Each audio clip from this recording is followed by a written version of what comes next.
Bonjour, je suis Germain Tchamko, Master Trainer au sein du programme EMS de formation des enseignants de mathématiques du secondaire au Cameroun. En anglais, Teacher Training Program in Cameroon, en abrégé TTP Cameroun. Avant de commencer, vous allez nous permettre de vous donner cette citation de Denis Diderot. L'observation recueille les faits. La réflexion les combine, l'expérience vérifie le résultat de la combinaison. C'est bien de Denis Diderot. Bonjour à vous et bienvenue à cette seconde unité de formation, arrangement, permutation et combinaison du 4e module, raisonnement mathématique et résolution des problèmes. Le titre de cette unité de formation peut prêter à équivoque pour un professeur de mathématiques du terrain ou un élève professeur comme vous. En effet, il est possible que vous posez un ensemble de questions comme les suivantes. Premièrement, allez-vous assister à un cours d'analyse combinatoire? Deuxièmement, qu'est-ce qu'on peut vous apprendre à ce sujet que vous ignorez? Troisièmement, est-ce un nouveau cours d'analyse combinatoire? Quatrièmement, l'analyse combinatoire a-t-elle changé entre-temps et vous n'êtes pas au courant? Si vous vous êtes posé ce type de questions, c'est tout à fait normal, car c'est un pan des mathématiques avec lequel vous avez été nécessairement en contact en tant qu'élève, étudiant et aujourd'hui comme professeur de mathématiques des lycées et collèges. Rassurez-vous, dans ce cours, il ne sera nullement question de vous donner un cours sur l'analyse combinatoire de niveau universitaire. Toutefois, avant de vous présenter les objectifs de cette unité de formation, permettez-moi de répondre à la question suivante. Pourquoi une unité de formation sur les arrangements et combinaisons?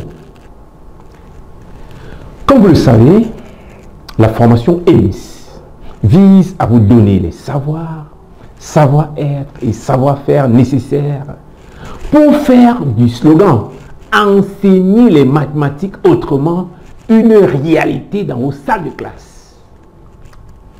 Et nous ne cesserons jamais de le dire. Cela ne peut se faire sans vous. Dans la première unité de formation raisonnement, pensée mathématique et résolution des problèmes,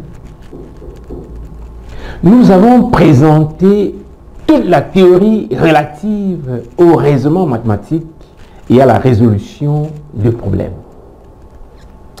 En effet, comme nous l'avons souligné durant cette unité de formation, utiliser le raisonnement mathématique pour résoudre des problèmes est l'un des objectifs les plus fondamentaux de l'enseignement des mathématiques.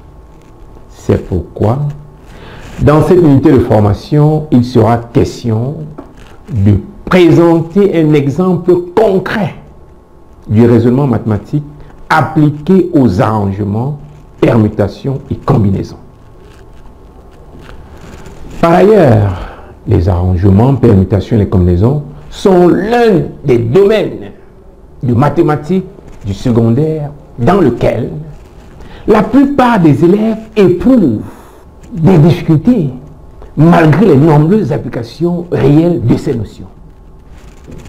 Ces difficultés ou ce défi peut être réduit en adoptant des stratégies qui aideront les apprenants à donner un sens à ce qu'ils apprennent. La stratégie que nous proposons ne doit pas être employée comme un cube magie à mettre dans toutes les sauces, mais plutôt être utilisée comme un guide qui puisse vous permettre d'appliquer le raisonnement mathématique dans vos salles de classe. L'analyse combinatoire, qu'est-ce que c'est? Dans son ouvrage posthume, Art conjectandi, le mathématicien suisse Jacob Bernoulli, du XVIIIe siècle, définit l'analyse combinatoire, aussi appelée combinatoire, comme l'art d'énumérer toutes les possibilités de combiner, de mélanger entre eux un nombre donné d'objets, de sorte qu'aucun groupement formé avec ces objets ne soit omis. L'analyse combinatoire, aussi appelée la combinatoire, est ainsi l'étude des différentes manières de ranger les objets. Ce n'est pas l'énumération de toutes les possibilités, souvent long et fastidieux, mais bien le dénombrement de celles-ci par un calcul. L'analyse combinatoire s'occupe ainsi principalement des problèmes de permutation, d'arrangement et de combinaison.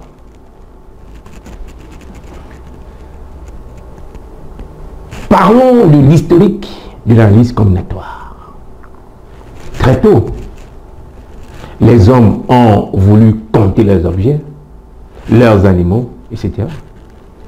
Les premières traces de dénombrement apparaissent sur l'os d'Ishango, retrouvé en République du Congo, RDC, datant de 20 000 ans avant l'ère actuelle. Sur cet os, on peut voir des encoches montrant ainsi que les hommes comptaient déjà à cette époque en Afrique. On retrouve des traces de combinatoire dans les traditions chinoises vers 2900 ans avant l'ère actuelle. Au IIe siècle, avant l'ère actuelle, Hipparque, mathématicien et astronome grec, a affirmé qu'il y avait 103 049 propositions affirmatives composées à partir de 10 propositions élémentaires. Le mathématicien indien Bhaskara, au XIIe siècle, a déterminé les coefficients binomiaux. Et Gersonide, au XIIIe siècle, a écrit le rapport entre le nombre d'arrangements et le nombre de permutations, soit au XVIIIe siècle, Blaise Pascal et Pierre de Fermat, en fondant le calcul des probabilités, clarifient les notions de permutation, arrangement et combinaison. Pascal détermine, à l'aide de son triangle, les coefficients binomiaux. Cependant, il semble avéré que la formule du binôme soit déjà connue des Arabes au XIIIe siècle et des Chinois au XIVe siècle. Maintenant, quel est l'intérêt de l'analyse combinatoire dans l'enseignement? Comme nous l'avons mis en exergue dans la 8e unité de formation du 3e module, il est nécessaire pendant vos cours de mathématiques de se référer aux applications des mathématiques afin d'amener aisément vos élèves à s'intéresser aux mathématiques. Comme la parole entraîne et l'exemple enseigne, ça c'est d'après Joseph Joubert, nous souhaitons dans cette unité de formation vous donner l'intérêt de l'analyse combinatoire dans l'enseignement. L'analyse combinatoire est un domaine interdisciplinaire. Elle est appliquée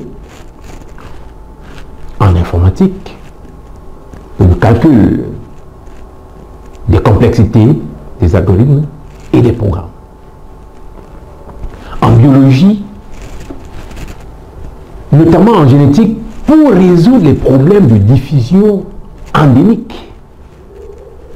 En chimie, notamment en cristallographie, pour dénombrer les structures des molécules. En géographie humaine, pour le dénombrement des populations. En théorie des jeux de hasard, c'est utilisé aussi, par exemple l'auto, blackjack, poker, etc. La combinatoire constitue la base des disciplines mathématiques comme la probabilité, l'arithmétique, la théorie des graphes, etc. Comme vous pouvez le constater, l'analyse combinatoire possède plusieurs applications dans d'autres disciplines scientifiques et constitue la base dans plusieurs branches des mathématiques enseignées au secondaire. Raisonnement mathématique et résolution des problèmes appliqués à l'analyse combinatoire. Parlons-en. Afin d'examiner comment les concepts de pensée mathématique et de résolution de problèmes peuvent être appliqués à l'analyse combinatoire, nous vous proposons l'exemple suivant basé sur la notion de factoriel. Nous allons nous concentrer ici sur deux aspects. La situation problème et l'application du raisonnement mathématique étape par étape. Le but de la situation problème, SP, est de créer ce défi que vos élèves voudront relever. La situation n'est peut-être pas quelque chose qu'ils rencontreront dans leurs activités quotidiennes, mais c'est quelque chose qui est suffisamment intéressante pour captiver l'attention des élèves et leur donner quelque chose qu'ils veulent résoudre. La situation problème est la suivante.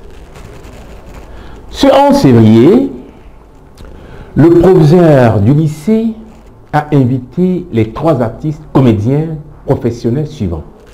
Moustique le charismatique, Takam et les Riolards à réaliser chacun une prestation durant la kermesse de l'établissement. Cependant, chaque artiste souhaite passer en dernière position pour marquer plus les esprits. Ah oui.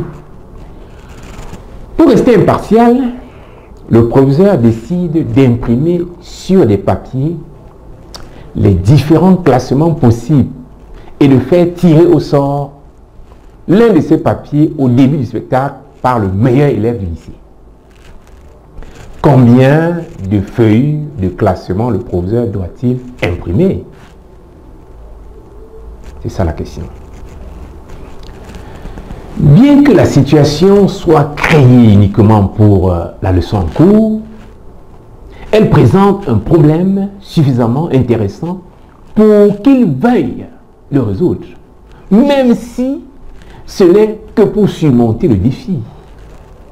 Bien sûr, la plupart des élèves seront incapables de résoudre le problème avec leurs connaissances existantes et seront donc motivés à suivre la leçon pour apprendre le concept et les compétences qui leur permettront de surmonter le défi. Ainsi, ils s'investiront et s'engageront. Le raisonnement mathématique, à ce stade, prend la forme de questions que les élèves commencent à se poser soi-même ou à se poser entre eux. Lorsqu'ils commencent à réfléchir au problème et à la façon dont ils peuvent éventuellement le résoudre, ils essaient d'appliquer des connaissances et des concepts, mais ils se rendront vite compte que le problème est peut-être très complexe. La leçon doit ensuite proposer une activité ou une occasion nouvelle aux élèves de découvrir le concept qui leur permettra de résoudre la situation problème. L'activité suivante est un exemple et identifie la pensée mathématique qui se produit à chaque étape. Les étudiants travaillant ensemble en petits groupes est la méthode la plus recommandée, même si cela peut être réalisé individuellement. Oui, en petits groupes. Chaque étape de l'activité est une instruction spécifique qui amènera les apprenants à dériver le concept du factoriel. Les connaissances préalables à cette activité sont la capacité de dessiner des diagrammes en arbre. Suivons les étapes suivantes comme si nous faisions nous-mêmes l'activité. Étape 1. Prendre 3 stylos de couleurs différentes, par exemple, noir, vert et rouge. Assigner une couleur à chaque artiste. Cette étape permettra à vos élèves d'identifier les éléments qui seront permutés. Étape 2.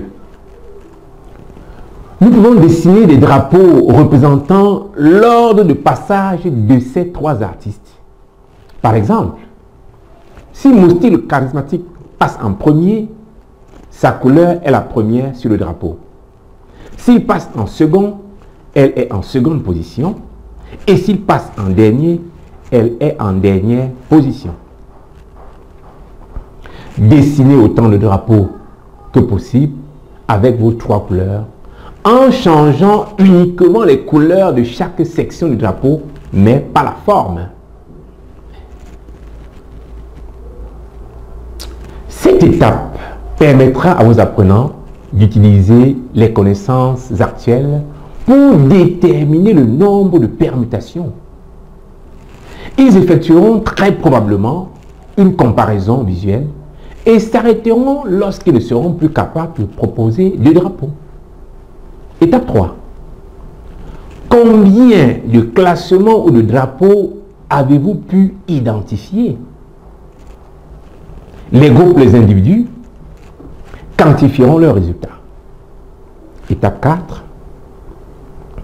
Pouvez-vous organiser ces drapeaux en utilisant une représentation arborescente? En effet, cette question suppose que vos élèves savent ce que c'est qu'une arborescence, ce qui présume que vous avez vérifié ce prérequis au début de votre leçon. Cette étape permettra à vos élèves d'utiliser une représentation graphique pour la visualisation des permutations. Étape 5. Combien d'options avez-vous au premier niveau du diagramme? Combien en avez-vous à chaque niveau suivant? Ces 2 questions permettront à vos élèves de quantifier l'arborescence et commencer à développer une compréhension qui mènera à la dérivation de la règle générale. Pour diriger vos élèves vers la dérivation de la règle générale, nous passons à l'étape suivante de la feuille de questions, d'opérations ou de tâches. L'étape 6. En utilisant la représentation arborescente, combien de classements pouvez-vous créer avec 4 artistes? En supposant que l'artiste, la légende, souhaite également faire partie du spectacle. Via cette question, vos élèves vont modifier l'arborescence et avoir plus d'informations pour dériver la règle générale. Ici, l'objectif est de leur permettre d'observer comment l'ajout d'éléments modifie l'arborescence. Étape 7. Combien d'options avez-vous à chaque niveau de l'arborescence? Qu'est-ce qui a changé? Cette étape permettra aux élèves d'observer les changements en termes de quantité. À ce stade, il s'agit d'amener vos élèves à dériver eux-mêmes la règle générale. Pour ce faire, à l'étape 8, ci-dessous, il se pose les questions suivantes. Étape 8 donc, voyez-vous un modèle? Pouvez-vous créer une règle générale pour le nombre de classements, voir ici le drapeau, que vous pouvez créer avec un certain nombre d'artistes, représentés par des couleurs? Maintenant que vos élèves ont dérivé la règle, ils sont sur le point de l'appliquer. Ça nous conduit à l'étape 9. En utilisant votre règle, combien de classements le proviseur doit-il imprimer avec 5, 10 ou 15 artistes différents? Comme vous avez pu le constater, des questions de qualité ont été posées à tous les niveaux de l'activité pour permettre aux élèves de répondre correctement aux questions. Il est possible qu'à certaines étapes, vos élèves ne soient pas capables de répondre concrètement aux questions posées. Dans ce cas, puisque vous circulez parmi les élèves, vous devez préparer des questions, mais alors de bonnes questions qui permettront à vos élèves de contourner cette difficulté. Notez bien que nous avons dit des questions et non des réponses. Après l'activité, que retenir? Après l'activité, vous pouvez, avec vos élèves, réaliser la trace écrite suivante qui pourrait être consignée comme note de cours dans les cahiers de vos apprenants. Définition. En mathématiques, la factorielle d'un entier naturel n non nul, noté factoriel n,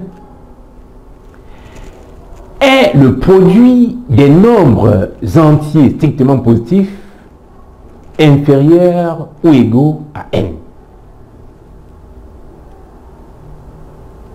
Soit n un entier naturel non nul, sa factorielle est formellement définie par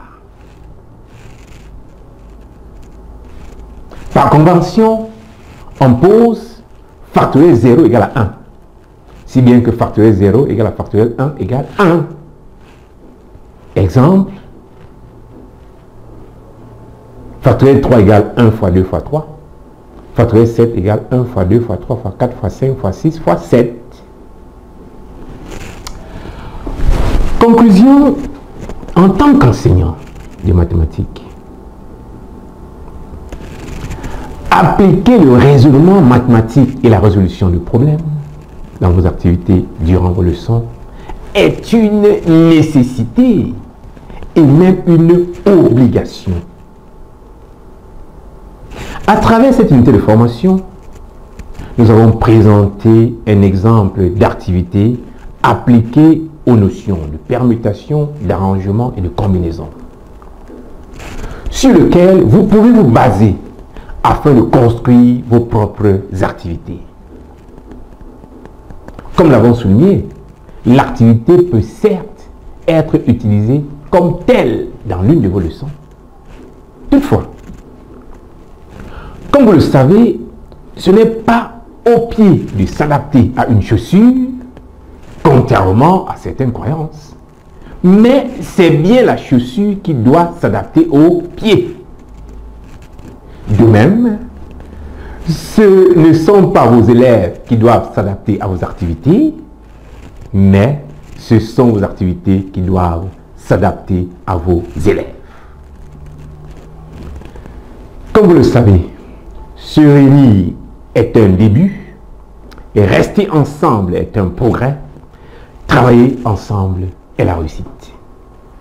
N'oubliez pas de partager vos idées et questions dans le forum. Vous pouvez également vous rendre sur la plateforme COP, Comité des pratiques, du TTP, via le lien suivant, afin de discuter avec les membres de votre cluster.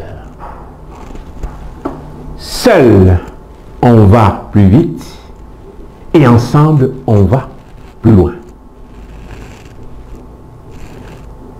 À bientôt dans les prochaines unités de formation.